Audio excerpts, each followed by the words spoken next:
প্রিয় ভিউয়ার্স, আসসালামু আলাইকুম। বাংলাদেশ বিজনেস সামিট 2025 এর তৃতীয় দিনে বেশ কয়েকটি সুখবর আমাদের জন্য রয়েছে। তৈরি পোশাক খাত ও টেক্সটাইল খাতের অগ্রদূত ইয়াং ওয়াং এর চেয়ারম্যান কিহাক সাংকে সম্মানসূচক নাগরিকত্ব প্রদান করেছে। তিনি আমাদের দেশে প্রায় 45 বছর ধরে বিজনেস করে যাচ্ছেন। বাংলাদেশের গার্মেন্টস শিল্প এবং টেক্সটাইল খাতের বাংলাদেশের প্রথম বিদেশি বিনিয়োগকারী ছিলেন তিনি। তার এই সম্মানসূচক নাগরিকত্ব অন্যান্য বিনিয়োগকারীকেও অনুপ্রাণিত করবে বলে আমি বিশ্বাস করি।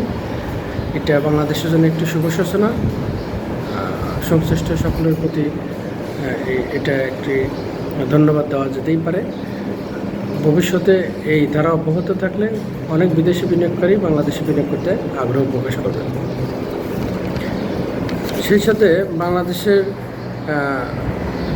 যে ইউএস সরকার 37% ট্যারিফ যোগ করেছিলেন, সেটা 90 দিনের জন্য স্থগিত করেছে। অন্যদিকে চীনে 104% ট্যারিফের স্থলে 125% ঘোষণা করা হয়েছে। সেদিক দিয়ে আপাতত বাংলাদেশ একটু সেফ জোনে রয়েছে। বিজনেস সামিটের তৃতীয় দিনে বেশ কিছু সমঝোতা স্মারক স্বাক্ষর হয়েছে। এর মধ্যে উল্লেখযোগ্য হলো চীনের হান্ডা গ্রুপের 150 মিলিয়ন মার্কিন ডলারের একটি সমঝোতা স্বাক্ষর। সেই সাথে আরেকটি খবর হচ্ছে প্রায় 200 চীনা বিনিয়োগকারী নিয়ে চীনা পররাষ্ট্রমন্ত্রী বাংলাদেশে সফর করবেন। এই ধারা যদি অব্যাহত থাকে বাংলাদেশের বিনিয়োগ একটি ভালো জায়গায় পৌঁছাবে বলে আমরা বিশ্বাস করি।